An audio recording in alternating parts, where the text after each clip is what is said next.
देखिए बात सबसे बड़ा राज्य, सबसे बड़ी शपथ और सबसे बड़ी कवरेज। एबीपी न्यूज योगी की शपथ की हर खबर आपको सबसे पहले देगा। कल योगी दूसरी बार सीएम पद की शपथ लेंगे। योगी लगातार दूसरी बार सीएम बनेंगे, लेकिन मंत्रियों के नामों का खुलासा अब तक नहीं हुआ है। दिल्ली में कल रात जेपी नड्डा के घर नामों को लेकर मंथन बैठक हुई। इस बैठक में शाह और योगी मौजूद थे। उधर लखनऊ के अटल बिहारी वाजपेयी इकाना स्टेडियम में शपथ ग्रहण समारोह के लिए भव्य तैयारियां हो रही हैं। बड़ा सवाल यह है, तैयारियां एक तरफ जोर शोर से जारी है, लेकिन योगी के मंत्रिमंडल में कौन कौन से चेहरे होंगे अभी तक इनके नाम सामने नहीं आए हैं। हालांकि कल जेपी नड्डा के घर पर बाकायदा 2.5 घंटे तक ये मंथन बैठक चली है कि कौन कौन से लोग योगी मंत्रिमंडल में शामिल होंगे।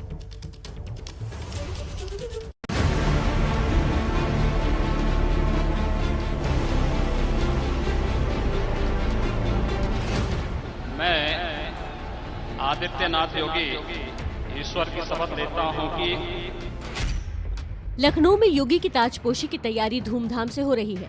बड़े मैदान में बड़ा सा मंच तैयार हो चुका है, लेकिन इस मंच पर 25 तारीख को शपथ लेने वाले मंत्रियों की लिस्ट फाइनल करने के लिए दिल्ली में मीटिंग का दौर अब भी चल रहा है।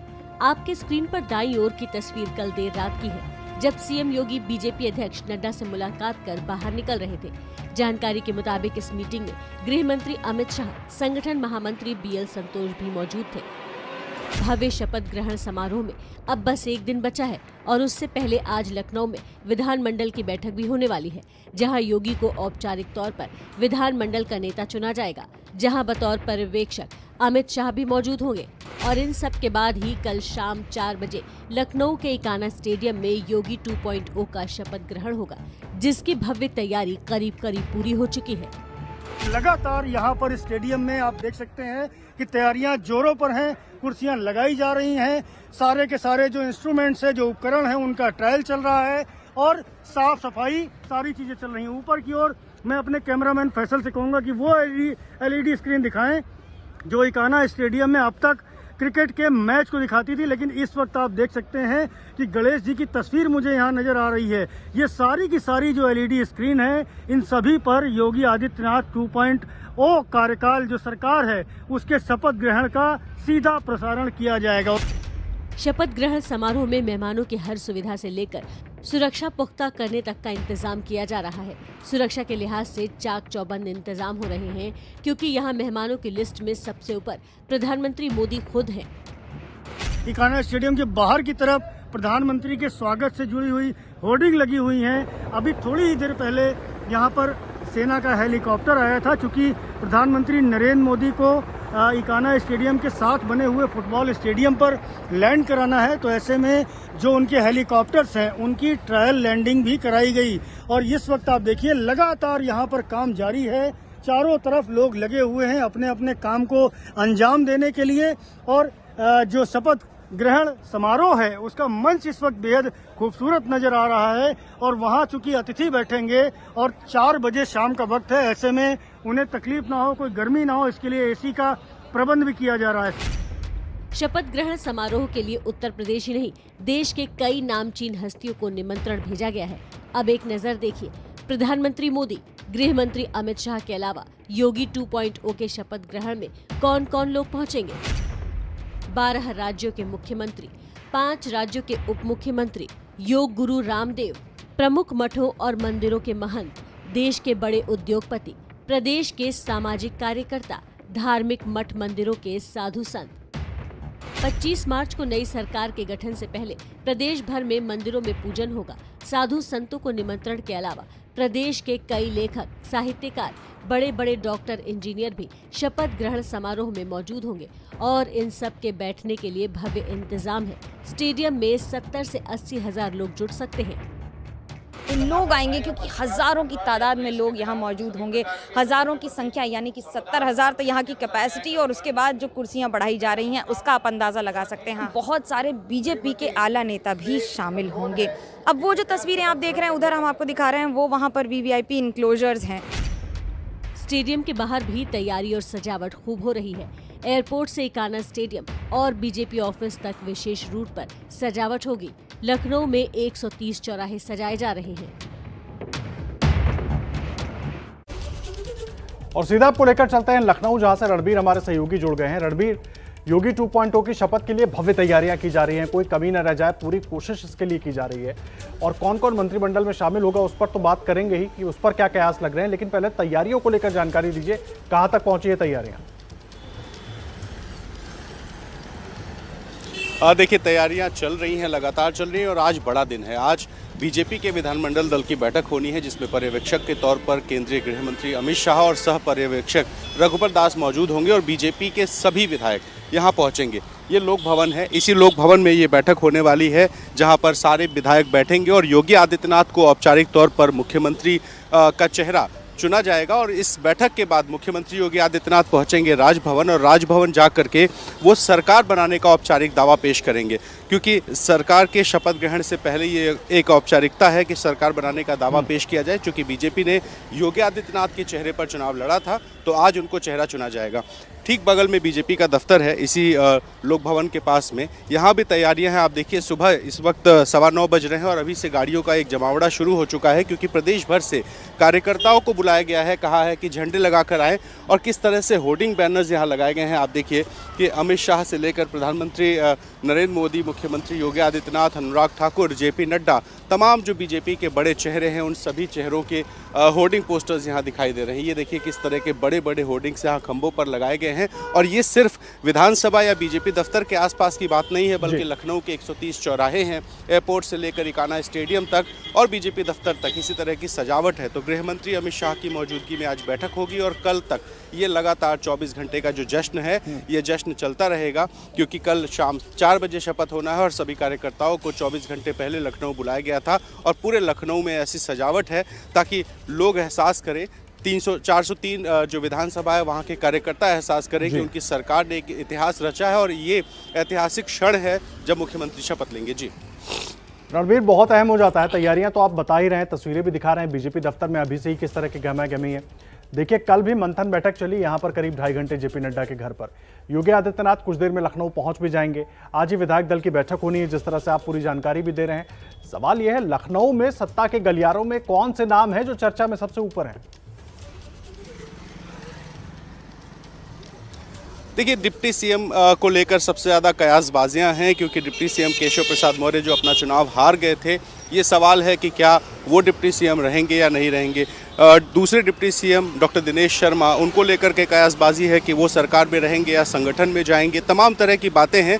इस बीच में जो सूत्र बता रहे हैं कि 2 ही डिप्टी सीएम रह सकते हैं और उसमें केशव प्रसाद मौर्य का भी नाम बताया जा रहा है। हालांकि बीजेपी है और कुछ भी हो सकता है। कल बड़ी बैठक हुई है 2.5 घंटे तक, ऐसे में कौन से नाम होंगे, कैबिनेट मंत्री कितने होंगे, करीब 2 दर्जन के आसपास कैबिनेट मंत्री हो सकते हैं, स्वतंत्र प्रभार के करीब 1 दर्जन मंत्री हो सकते हैं और बाकी राज्य मंत्री के तौर पे शपथ ले सकते हैं। तो कई चौंकाने वाले नाम भी होंगे और कई ऐसे नाम हैं चौंकाने जो वाले तय नाम हो माने सकते हैं रणवीर, और सबकी नजर इसी पर लगी हुई है। और लगातार एबीपी न्यूज पर यह बड़ी कवरेज जारी है और एबीपी न्यूज पर अपने दर्शकों तक हर जानकारी इस शपथ ग्रहण से जुड़ी हम पहुंचा रहे हैं। देखिए, योगी 2.0 के शपथ ग्रहण समारोह में आने वाले मेहमानों की लिस्ट काफी लंबी है। प्रधानमंत्री, गृह मंत्री, कई केंद्रीय मंत्रियों के बाद बीजेपी राज्यों के मुख्यमंत्रियों के साथ 5 उप मुख्यमंत्रियों के अलावा देश के बड़े बड़े उद्योगपतियों को भी न्योता भेजा गया है। और अब उन मेहमानों की लिस्ट भी सामने आ गई है और कौन कौन है लिस्ट में बता रही हैं हमारे सहयोगी प्रतिमा मिश्रा। तो उत्तर प्रदेश के मुख्यमंत्री के तौर पर योगी आदित्यनाथ दूसरी बार शपथ लेने जा रहे हैं। 25 मार्च को शपथ होना है और उसके लिए तैयारियां भी पूरी है।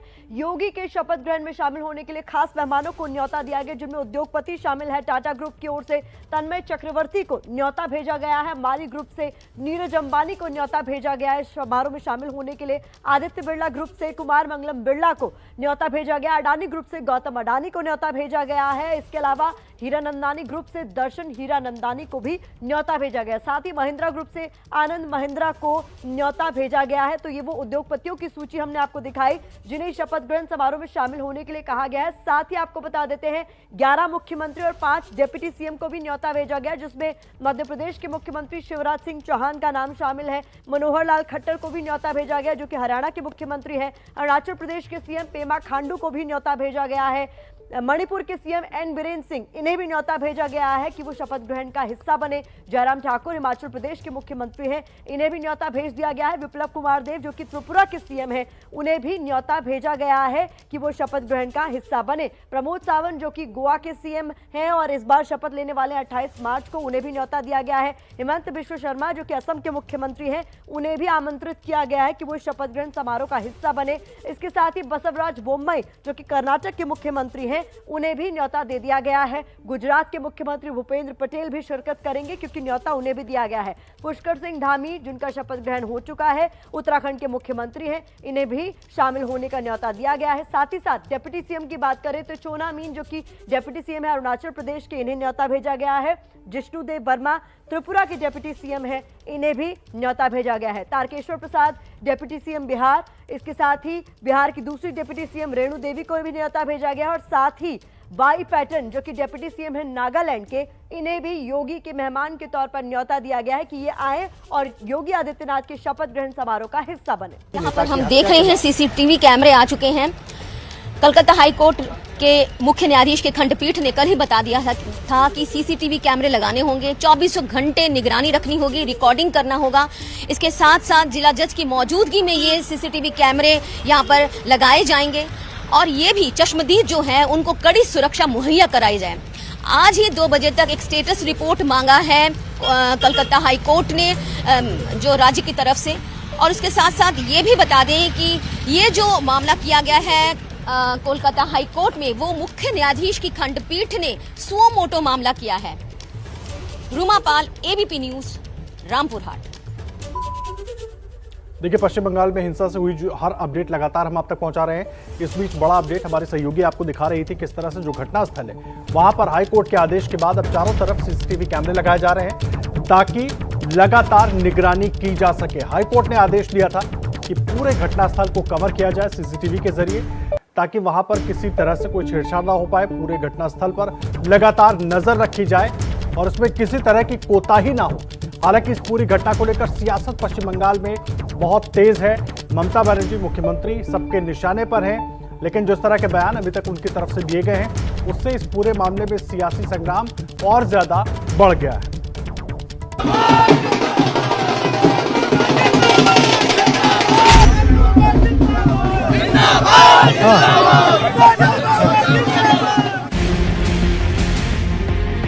लाइन से खड़े बुलडोजर, उस पर लगे बीजेपी के झंडे और बड़े बड़े होर्डिंग्स पर छपा बुलडोजर मामा। मध्य प्रदेश में शिवराज सिंह चौहान के चौथे कार्यकाल के 2 साल पूरे हुए हैं और इस 2 साल में उनको एक नई इमेज दी गई है बुलडोजर मामा की। आप देख सकते हैं कि यहाँ पे शिवराज सिंह चौहान का स्वागत करने के लिए बुलडोजर लगे। मध्य प्रदेश के भोपाल से आई ये तस्वीरें बता रही हैं कि यूपी में बुलडोजर बाबा की कामयाबी को देखकर मध्य प्रदेश के मुख्यमंत्री शिवराज सिंह भी बुलडोजर वाले मामा बनने की तरफ कदम बढ़ा चुके हैं और 2023 में इसी छवि के सहारे फिर से सत्ता की चाबी पाना चाहते हैं। पार्टी के नेता और विधायक भी शिवराज के इस छवि को गढ़ने के लिए जी जान से जमीन पर उतर चुके हैं। तो पर बुलडोजर चलने से मामा का बुलडोजर नहीं रुकेगा और इसलिए जो बहन बेटियों को बुरी नजर से देखेगा, मामा का बुलडोजर उन पर चलेगा चलेगा चलेगा। कोई भी माफिया बलात्कारी मामा के राज में बचेगा नहीं, बल्कि मामा का बुलडोजर उनके घर पर चलेगा, दुकान पर चलेगा और उनके मंसूबे भी कुचलेगा। शिवराज की बुलडोजर वाली छवि को चमकाने पर कैसे काम शुरू हुआ, इसका पिछले दिनों हुए एक्शन से साफ साफ पता चलता है। सबसे पहले एमपी के सिवनी में सामूहिक दुष्कर्म की घटना में पुलिस 5 आरोपियों को गिरफ्तार करती है और उसके कुछ देर बाद ही पुलिस और राजस्व विभाग के लोग उनके घरों को बुलडोजर से तोड़ देते हैं। सिवनी के एसपी बयान देते हैं, महिला अपराध में शामिल अपराधियों को कठोर संदेश देने के लिए ये पूरी कार्रवाई की गई है। ये मैसेज देना समाज में जरूरी है कि जो महिलाओं और बच्चियों के साथ ऐसी घटनाएं करेंगे उनको किसी भी तरीके से बख्शा नहीं जाएगा और बिल्कुल कुचल दिया जाएगा। 22 मार्च को रायसेन में एक सभा को संबोधित करते हुए मुख्यमंत्री कमलनाथ पर हमला बोलते हुए शिवराज बुलडोजर का जिक्र करते हैं। गुंडे और बदमाश ये ना समझ ले कि कांग्रेस और कमलनाथ की सरकार ये मामा का राज है, गड़बड़ करी तो छोड़ूंगा नहीं। और ये ट्वीट करने वाले जितने चिल्लाते रहे, गरीब की मौत पे भी राजनीति करते रहे, लेकिन मामा का बुलडोजर चला है, अब रुकेगा नहीं जब तक बदमाशों को दफन नहीं कर देगा।